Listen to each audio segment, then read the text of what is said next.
Hey crafty cuties, welcome back to another video. Today we are going to be making a really simple and fun fabric snippet, but we can also turn it into little tabs for our journals or pockets.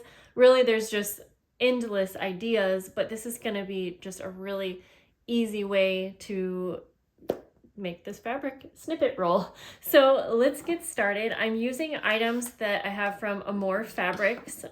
I will have all of the links below for her shop, but I was inspired because she sent me this really long roll of Cantha quilt, and there's just long pieces in here. I don't think the whole thing is like all attached, but it's just all right here for me kind of thing. Lots of strips already cut. That's the main part.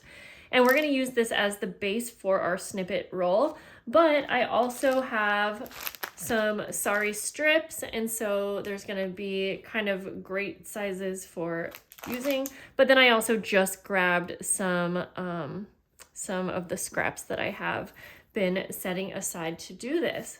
So I love that this is already in a strip form. It just makes it so easy. And I'm just going to take one of the pieces here, one of the longer pieces, and I just love the different textures and designs that are on these, but it's also not going to matter too much because we're going to be kind of covering it up and it's just going to be in the background. So like I said, I have some scraps that I've been holding. Now this would be so easy to just have next to your sewing machine and do this, but I wanted to start here in front of the camera, and so I'm actually going to just take a little bit of glue. You, again, don't need to do this if you are just going to be right next to your sewing machine and adding the pieces as you go. But I'm just going to be taking some of the larger strips and I'm going to be just kind of placing it down. I'm not worried about covering the entire strip or anything like that. And I will go ahead and overlap some of the pieces. Now, in the past, when I've made snippet rolls, I do lots of embellishing and lots of adding different little bits and pieces, but honestly, this fabric just makes it so easy. It already looks complete to me. Like you'll see once we sew it up, of course, but you can always add more little things like, I don't know, like little paper clips and safety pins and little embellishments and things like that. But I'm going to keep this quite simple because I like the idea of being able to add more to it when you actually go to use it in your journal. And I'll definitely try to show some ways at the end for how I would actually use this in a journal. I already have a few ideas in my head. So the glue's not going to really hold it that well in place, but you kind of get the point. It's holding it well enough. Okay, I need some skinnier pieces because I kind of want to do 3 different strips here. So we'll go like this. And maybe even overlap some of those too, because you can see through a lot of these fabrics and it's just going to be a really pretty finishing result. I'm going to go ahead and grab these out. Now, some of these are a bit more dimensional, so depending on what you are using it for, just, keep that in mind, but I'm fine with it. I'm just going to cut these into a little bit thinner strips, but it's just so simple because everything's already in strip form. So that's going to make it very, very quick. This video would be super duper quick if I wasn't going to take you through every step in detail. Go like that. I like kind of mixing up the different colors. Now, see, I don't want to really cut through this because it's so beautiful, and it would be beautiful on, yeah, maybe I won't on that one, but at the same time, I want to be able to use these up. Okay, so we'll just cut a few more little pieces here. And then you can basically just keep going on and on for a long time, but I will take you over to the sewing machine in a minute so that we will have time to go over some different ways on using these. Yeah. I have a few other videos on my channel making snippet rolls, And so I can actually link those below if you want to see maybe what I did differently. Those ones definitely were more embellished with die cuts and different little like metal findings. Do some more of this orange. Love like the flowers on that. And I feel like even though the Cantha quilt, a lot of times it's like more, I don't know, kind of muted colors. I think it works so well as a background piece, and it's sturdy enough that it's going to be great using in your journal as a pocket or something like that. We'll do this one. Okay, I'll just add a little bit more. The sun is out, so the dogs are too, and there's barking happening. I actually had to wait for a bit because there was so much barking happening today. Not my doggies, although my dog is a very barky little dude. Okay, let's see here. I know I had some pieces here. I mean, this is a great way to use up scraps as well. And of course, you don't have to be using these Bohemian themed fabrics, but like I said, I just love, like there's so many sequins and jewels that you don't have to do too much to make it look complete. Okay, so I'm gonna finish up the rest of this strip doing what you see here, and then we will head over to the sewing machine. I'm actually going to carefully just kind of roll this up. I'm just going like this just to help me be able to unroll the entire thing here.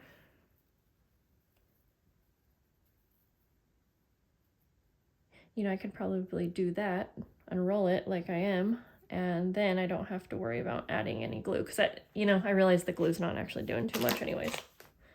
Okay, we'll head over to the sewing machine and finish this up. Okay, so we're over here, and I'm gonna start by just doing a straight stitch, but I have the distance that each stitch is at 4.5, so as far away as possible, because these are pretty dimensional pieces with sequins and whatnot. And I'm going to just carefully start unrolling. This is definitely, I'm glad that I started rolling this because it's definitely going to help everything stay together really well as I am sewing. And I'm just gonna start on one end, and I'm gonna do a straight stitch all the way down, and then I'm gonna come back and do like the middle and then the other side. You might not be able to see too well, but when I'm done, I'll give you a closer up look. And so I'm just going to make sure everything's placed on there. This definitely, I think, will be way easier if you just do this at your sewing machine and have your pieces and add as you're going. But obviously this was easier to show you. So we'll just get started here. Yeah, I'm realizing that some of the things are probably going to fall off if I go too quickly. So I'm just going to carefully make sure that everything is in its place and try to hold that up in the back.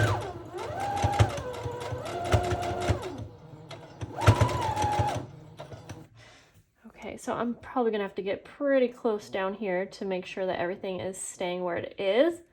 So I think you kind of get the idea, but this isn't gonna be like the easiest thing to film. So I will check back in right after I'm done sewing all of the pieces on. One little tip, if you are doing it like me, when you have the piece coming out the back, you can actually also kind of roll it so that any of the pieces that you have on the side will kind of stay in place. Even if they move for just a minute, you can place them back just like this. I have a few little pieces, but they'll stay on really well if you are just rolling as you go. I do hope you can see that because that's going to make this so much easier.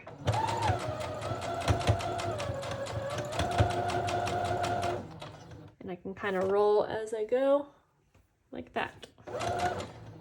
Hopefully. I'm realizing you can't probably see that too well, but I'll try to move it.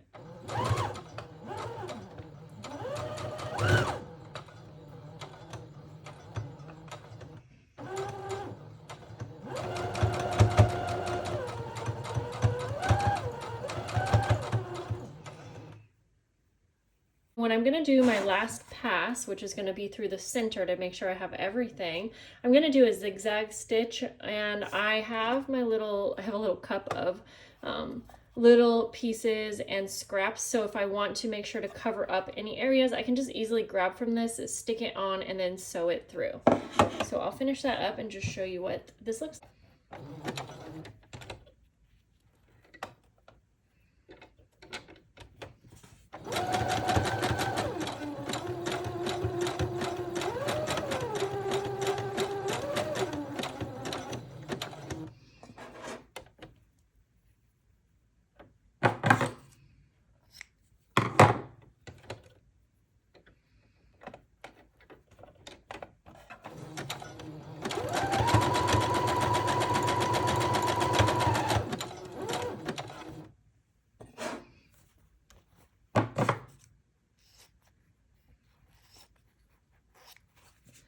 I'm just adding little pieces as I go. Sorry, I'm not talking. I am actually really just kind of making sure to pay attention to all of the little details as I go through so that I won't have to take it back through another time. And I kind of like adding little pieces of plain, like shimmery fabric and doing like a zigzag stitch over it because it still gives it some really fun added detail.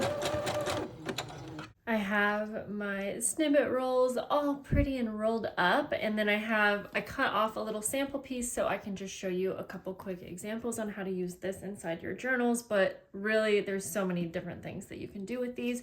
But let me just go ahead and I'll unroll this for you and just show you how it turned out. As I'm unrolling it, I'm gonna go ahead and roll. So a lot of times I might go through here when I'm taking like my final look, like right now, and I might find a spot that I think looks too plain, could add, could use something a little extra, or, maybe I'll just go back through and change a little something. But this is just what it looks like after its final run through the sewing machine. I guess I just love how different each little piece is going to be depending on where you cut it. This would be so great if you're going to be making like some Bohemian journals. I mean, it really doesn't have to be Bohemian themed at all because this would be gorgeous in any journal.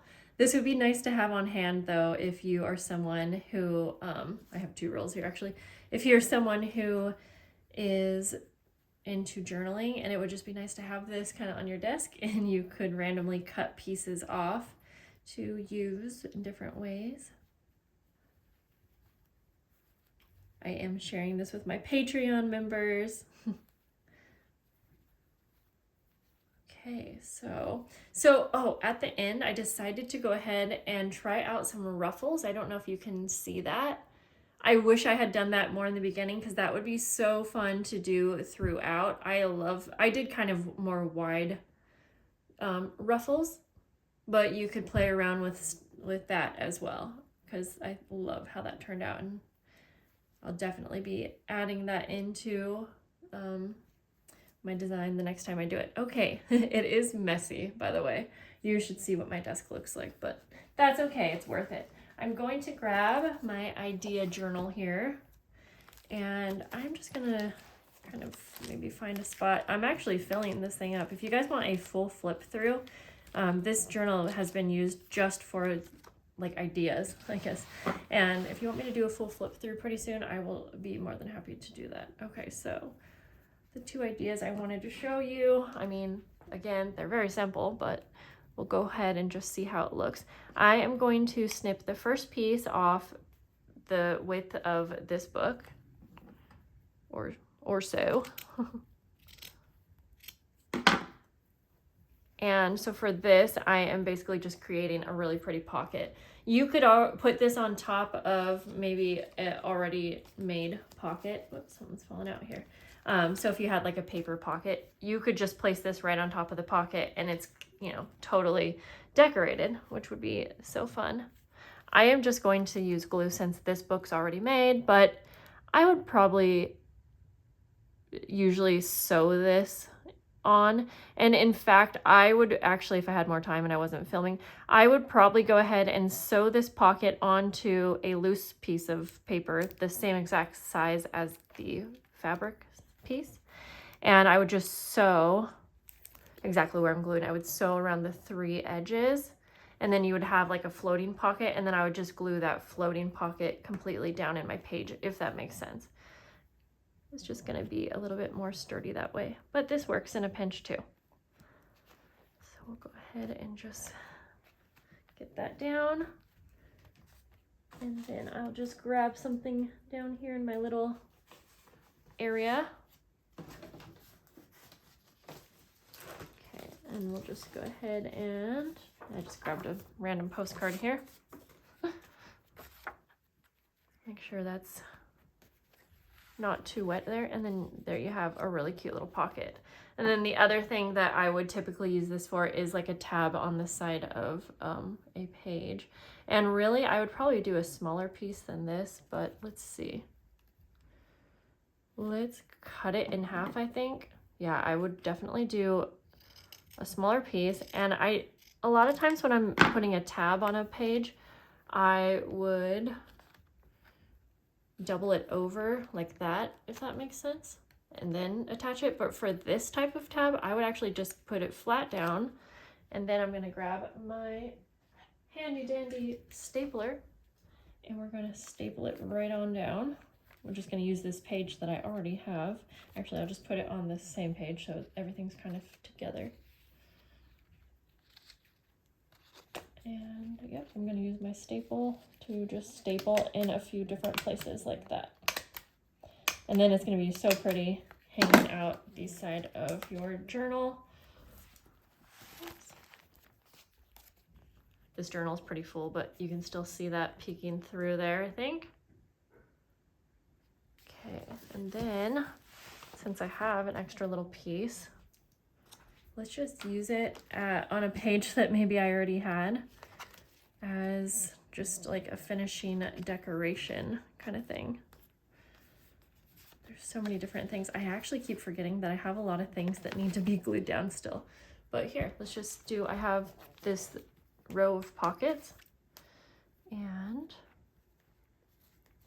just to add some pizzazz, let's cut this in half again. And it will just be like a little fabric cluster. But it's cool because it already has, you know, different textures, and it was just already done for you. I'm just gonna place it kind of in the center here, like that. We'll do one on this bottom pocket, and then we'll just do one here on top. So I hope that you guys liked this idea, whether or not it's, you know, it's not a new idea, but we kind of simplified it using some gorgeous fabrics, and I showed you some ways to use it in your journals. So definitely let me know down below if you've made fabric snippet rolls before, and if so, what is your favorite way to use them? And then if not, if you are planning to make some, just leave me a comment down below and let me know. I would love to hear from you, and I will see you guys in the next video. Had a great time hanging with you. See you later. Bye.